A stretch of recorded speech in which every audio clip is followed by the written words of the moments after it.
Welcome to the Focused Fundraiser, and today we are discussing how to focus on the right fundraising practices, because what we believe is doing more is not the goal in fundraising. Doing what matters most should be, and so focusing in on that. And today I am joined by Raegan Mach. Raegan is the Director of Development at Urban Bridge in Oklahoma City. Raegan, welcome. Thanks for having me. Yeah, for sure. Let's start off by sharing a bit about yourself and your background. I come from Oklahoma City. I grew up in rural Oklahoma, but so a little small town called Tonkawa, about 2 hours north of here.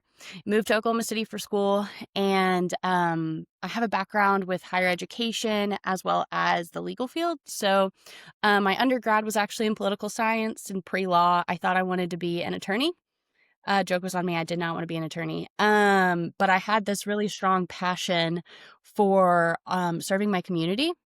And so I was able to not only continue my higher education through my undergrad career, but then later went back and got my master's in public administration with a focus in nonprofit administration. And that has equipped me with a lot of really great tools to work through the nonprofit field. And I've worked for a handful of nonprofits now. Some of the big ones in my career so far have been the Regional Food Bank of Oklahoma, which is our largest food bank distributor in Oklahoma. And then Parent Promise was the last organization I worked for before joining Urban Bridge as the Director of Development. Awesome. Tell me a little bit about what has been a common thread across these organizations that you've worked for in terms of fundraising and donor development. Do you have some common threads where it's like, it doesn't matter what organization I'm at or what sector or what part of the sector I'm in, these are always going to remain true for fundraising? Yeah, I think the common thread is that fundraising is largely built on relationships. I think anyone who's a tenured fundraiser can tell you that, and that each donor has a unique way they're wanting to impact the community, and helping them find alignment with the mission of the organization you're working for can be really impactful for not only the organization, but also for that donor. And so the best way I've really navigated that is helping donors see themselves as partners in the work we're doing. Part of that looks like actually having them come in and be a part of the work. And sometimes it's really just helping educate and help them understand how their work is impactful, or the money they're providing is impactful. But it's largely been built on those relationships and being able to identify, okay, this person wants to leave a legacy in their community in XYZ way. And how is that going to translate to the work that the organization I'm working for is doing? Hmm.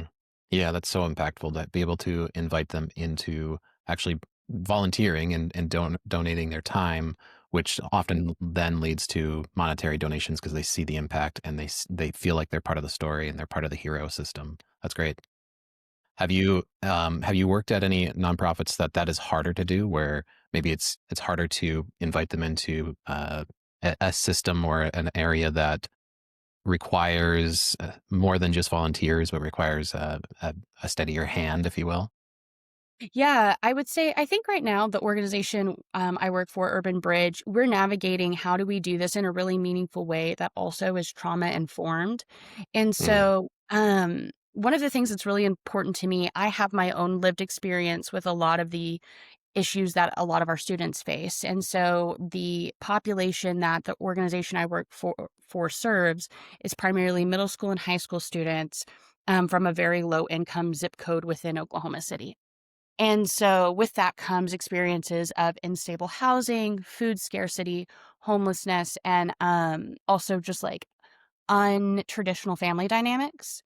And so when our students come to the Bridge Impact Center, which is our brick and mortar space at Urban Bridge where we serve them, we want it to feel like a second home to them, that they feel really safe and they feel as though they can be fully and truly who they are. And so when we invite donors into that space, I want to be really respectful of the fact that this is actually our students' building. This is their place and their space. And we're not othering them by bringing people in to just like kind of watch them, right? We don't want it to be this fishbowl effect where they feel like people are watching them. And so with that, I've had to be really, I think, really intentional about who and how we bring donors into our space to help them understand the work we're doing firsthand. Some of that has been bringing them into the building when students aren't there and doing really creative and strategic storytelling. And then other parts of that has actually been bringing them in as a volunteer and helping them participate in the work with students. Our programming is led by individuals who all have some sort of lived experience with the issues our students are facing. And most of them are actually native to the community that we serve. So that most of them were born and raised and grew up in Northeast Oklahoma City, which is where we're located. And to me and to our organization, it's really important to make sure that the people leading this programming and leading these experiences have a cultural understanding of what our students are experiencing. And so having, I think, kind of this myriad of dynamics and structure of like people who have actually had these lived experiences as our students leading it, and then having donors come in and actually participate with students instead of just kind of like sitting in a room and watching them, right? Has been the secret sauce, as we call it, but it wasn't an easy a process to get there because we wanted to be so intentional with the way we approached it. Hmm. When you say it wasn't an easy process to get there, did you guys go through some trial and error? And what were some mistakes that you made? Like, how can people learn from what you guys did? Yeah, I will say we went through some trial and error. We learned what did and didn't work. We would have donors come in who you could clearly tell were making students a little uncomfortable, just like kind of standing there watching them. So part of it was just observation, and being like, oh, this is not the way we want our students to feel. And then the other part of it was also kind of having to educate like board members and other leadership members on why this wasn't okay, and how we could remain really intentional with the work we're doing. And so many of them are like, well, if they could just come in and just see what we're doing, I know it would make a difference. And it's like, yes, we do want prospective donors or recurring donors to come in and see and feel impacted by the work we're doing, but our priority is the people we're serving.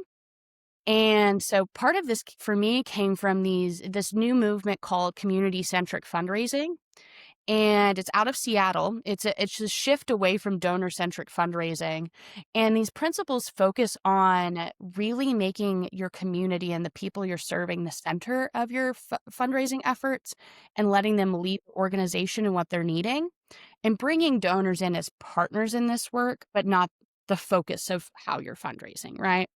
And so I encourage you to look in, if you're unfamiliar, or who anyone who is watching this podcast is unfamiliar, look into these principles because it's a really intentional way to fundraise that keeps the mission and the people you're serving at the forefront. And for us, it helped guide us through how we were going to approach this, as well as learn how to have kind of more difficult, uncomfortable conversations with whether it was leadership or board members who wanted to approach situations that might make our students a little uncomfortable. And so I think it helped having a framework to be able to work Yeah, through. that's huge. I think that's a fantastic resource. Thank you for sharing that. Absolutely. So let's pivot a bit. The development director position, I would assume you're wearing just as many hats as everybody else in your organization. When things all feel like their priority, how do you personally focus in on what matters most every week and make sure that you're prioritizing the fundraising piece of your donor development position? Absolutely. I will say I am fortunate in that I have a team. So there is myself, and then I have a sustainability coordinator that works with me. And I've been in a role before where I was the solo fundraising person to the entire org, and it's hard. So the best way I found structure in all of it is creating not only an annual development plan, but then breaking that annual development plan down into quarterly goal setting plans. And there's really very simple ways to do this. If you're a person who uses AI can be a great tool in being able to kind of take your plan and break it down into bite-sized chunks. And if not, just even going through and identifying like seasonally what tasks need to be occurring when. So like a development calendar that corresponds to your plan.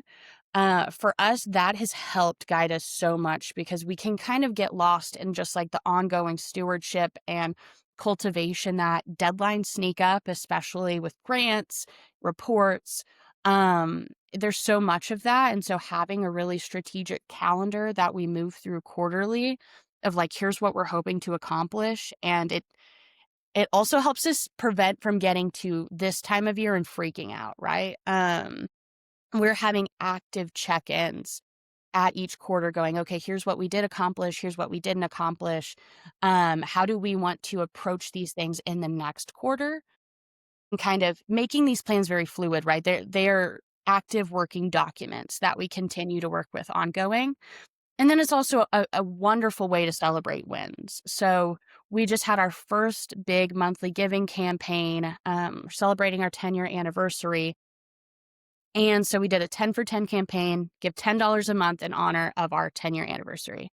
And so a way I kept us really on track with that was a really strategic plan that not only outlined, I mean, I'm kind of a project manager more by like practice, right? It not only outlined what our goals were, but like how we were going to accomplish those goals, what tasks were associated, what the deadlines were, who within our team was responsible for those things. So we didn't get to I'm excited to say we met all of our goals, which is great.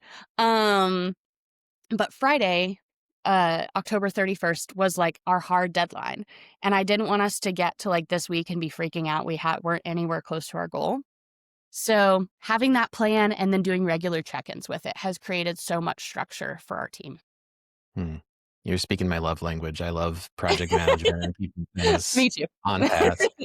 And I think a big piece of that too is project management is a form of measurement, and you can only improve on what you measure. And so if you're not like project managing and actually having a central location of not only, I would love to hear how you guys approach this, but our take is that your project management should be attached to or live inside of your CRM so that it is living and it's a part of the donor records. And it just makes everything more simple. So you don't have these siloed pieces of data happening where your projects are happening outside of here, but it's not talking to your campaigns and your funds and your donor profiles and everything. Curious to know how you guys work with that.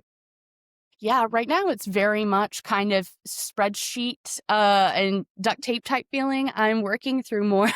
I'm sure there's a lot of nonprofits who resonate with that, especially if Yeah. we're a smaller community-based organization, right? So it can be done that way. I think we're finding ways to do really great integrations.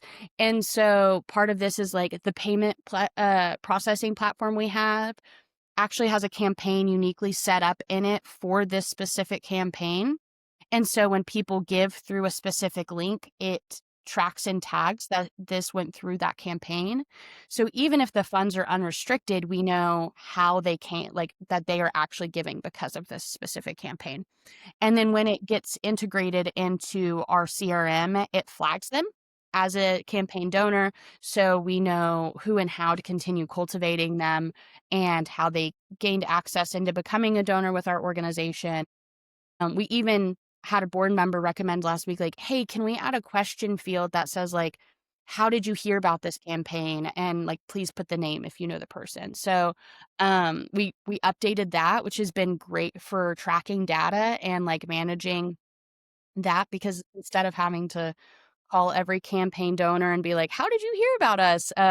Which is a great touch point. But we can actually then, if we realize that a board member made this handoff, have the board member call them and make a thank you, which I think is even more impactful to people, to donors. So some of it has been very systematic, like integrations between different platforms that we use. And then other parts of it has been like, I just have like certain spreadsheets I utilize pretty frequently that I have like linked at the top of my bookmarks bar. And so just being able to make sure that all of those things are easily accessible. Everyone knows where they're at. They're in like the shared drive, so they're not living out on somebody's Google Drive siloed, has been important to making sure that we all have access to the tools we're using. Love it. All right, let's talk about end of year because we're coming up on that. This is your second holiday season, is that correct? Leading Urban Bridge? Yes. development? Yes, this is my second. Yes, this is my second year. What's funny is that when I first joined the team last year, I actually, like, literally started December 1. So, that was there wasn't much planning that I got to do around it. I just more was like, here to help. And so that being said, I think what's amazing is, like, I actually got to create the end of year giving campaign and really um, dig into what would make the campaign successful instead of just jumping in and being a part of the campaign operations.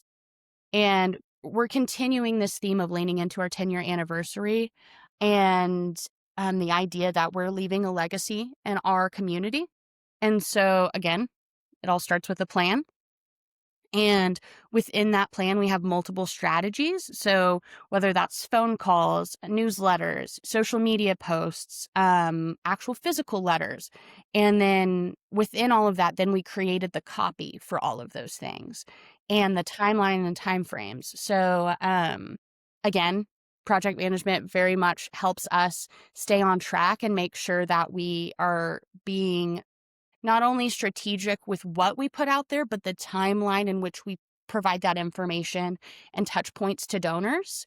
We even talked about we're making an end of year, an anniversary video for our 10-year anniversary that talks about where the organization was, where we are, and where we're going. So it really has these three big parts within this video. And being strategic around how we release that has been a conversation because someone was like, well, we can just get it out like, the week before the end of the year and push it out. And I was like, do you understand like how over inundated people's social media feeds and inboxes will be like the week of Christmas to New Year's? And we're just going to get missed. And this is something we're working so hard on. I don't want that to happen.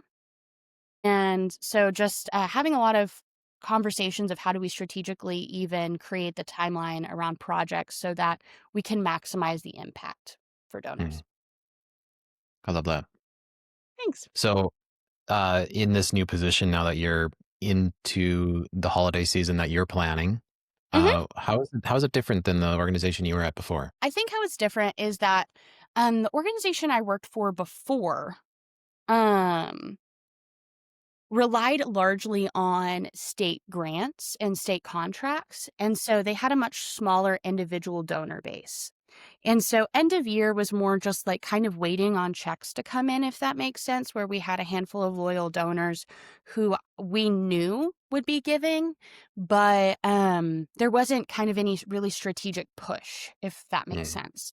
yep. Where the organization I work for now, very largely our portfolio is major gifts, individual monthly donors, and foundations. And so there's a much more strategic push around how much money. The goal is obviously much larger. The number of donors we're trying to recruit, whether new or retained donors, is much larger. And I think in some ways it's like major gifts was not my strong suit when I started this role a year ago. I had been doing so much more grant writing and like one-on-one individual giving at like smaller levels that this has pushed me in my career to grow. And I think it's a really great opportunity. I have forced myself in some capacities to learn more about what major gifts look like, how often they come around, and then what makes a really good and strong end of year campaign. Where I didn't have to create a really strong end of year campaign in my last role. And so this is not only like I think challenged me professionally, but built a new skill set I'm excited to leverage for this organization or any organization I work for in the future. Mm, I love that, and I think so. Something that we talk about at DonorDock is we try to rephrase end of year giving as beginning of a relationship Oh, I love period that. giving. Because it really is like they're giving now, but if you don't continue to nurture them and have touch points throughout the year, they might not give next year. Or the ones that haven't given yet this year, that, Yeah. end of year is not the time to reach out and see if they're willing to give. 6 months ago was, right? And so Yes, yes. it's this idea of end of year is like this big push, but really that should start in January of the year before. I love that concept, and it's something we actually talked about as a team, and that I'm learning more about is how throughout the year you strategically steward those donors so that when you start approaching them in November, October time period to get on their calendars, they're not surprised, right? They're actually ready and they're excited to make a gift. And I had a a fundraiser in a training one time tell me, how well would your relationship work with a partner or spouse if you only talked to them when you wanted something? And I was like, yeah. So it's similar with donors in that they want to be stewarded. They want to hear from you. They want to be reported to, in a sense. They don't want to just hear from you, right? When you're asking them for money. And my understanding, I think, is like for every ask, there should be 7 touch points between the next ask. And so how we've done that really strategically is what I'm calling micro reporting. Um, it looks like a couple of things. It's really strategic newsletters that talk about what we're doing in real time to transform the lives of the students we're serving and make sure it's getting out to donors and community partners. So at the end of the summer, I did an end of summer rewind that talked about all of the things that our students got to do during the summer and how impactful the gifts that donors were making made the summer for those students. And then I even did for like our major donors who have given really large gifts or larger foundations or corporate partners who don't have structured reporting, did a 1-pager and was like, hey, here's our end of summer report for you. I just wanted to thank you and tell you about how meaningful your gift has been to our students this past summer. And we got a really positive response from that of like, hey, wow, thank you so much. This made my day seeing how amazing the student summer was. And then, little touch points here and there, started doing a thank you campaign with our existing monthly donors. So that way, when next month and December hits and we start actually getting making these asks, these donors are not only excited about what they're doing, but they know what's been going on and they see how their gift is making an impact. And they're ready they're ready to make a gift. They want to do Yeah. this with us. Yeah, so well said. That's exactly it, is building that. And you said it earlier of doing strategic storytelling. You talked about it Mhm. in person, but also telling that story through phone calls and through newsletters is hugely impactful too, where they're not just getting a spreadsheet report of all the numbers, they're actually seeing the lives changed. That's huge. So, all right. I always end with one question. And Okay. so this is a tactical question. So if you think that there is one thing that fundraisers should be doing today, what would you tell them to do? If I think the one thing fundraisers should be doing today is really investing in themselves and their teams. And here's the reason I say that. Organization or fundraisers within especially smaller organizations carry really heavy mental and physical weights of the livelihoods of their coworkers, right? And I've worked for smaller nonprofits now for a while where you're trying to make budget, right? You're trying to make sure we're not laying people off. People have jobs. And the burnout rate of development staff is actually going higher. And we're seeing where it used to be 2 to 3 years that people would stay in development roles, it's actually 16 months now. And when I finished my MPA earlier this year, my capstone project was about what makes a good long-term sustainability strategy. And the biggest surprise I had from that was how important it is to invest in your development team. And that looks like a couple of things. It looks like really good PTO, looks like good general benefits, whether that's healthcare, mental health care access, all of those things, paternity, maternity leave, professional development, which a lot of nonprofits generally that's the first thing that gets cut, right? So really making sure you're engaging and investing in your team's professional development, and then also just organizational culture building. And so all of those things is from this research I've done, which I'm happy to share with you. was what the biggest takeaway was, is like, this is why development teams in a lot of ways aren't succeeding, is because the turnover is happening so fast that they're losing donor trust. And every time a donor talks to the organization, they're talking to somebody different or can't get a hold of someone. And so the best way I think an organization can also serve their donors well is serving their development team well. And so as we go into this end of year season, the stress is going to be high. It's compounded by what's happening around us that we can't control. And then demand and need for services just skyrocketed. And so I empower and encourage every fundraiser or development person who's hearing or watching this to take care of yourself, be really intentional about who and how you spend your time. And while, pour into the work you're doing, also pour into yourself, because the work you're doing is critical and it's heavy. Yeah. You can't fill from an empty cup. Absolutely. So it's huge. That's such good advice. What a bomb to drop at the very end here, Raegan. Thank you so much for your advice and for speaking my love language of project management. This has been a fantastic conversation. For those that are listening, I hope that this has helped you focus in and what we like to call have the ruthless elimination of more, so you can focus in on the right things. And so if you're curious about DonorDock, you can find us at DonorDock.com. We help you build clarity and build strong donor base. So please visit us there, and we will see you next week.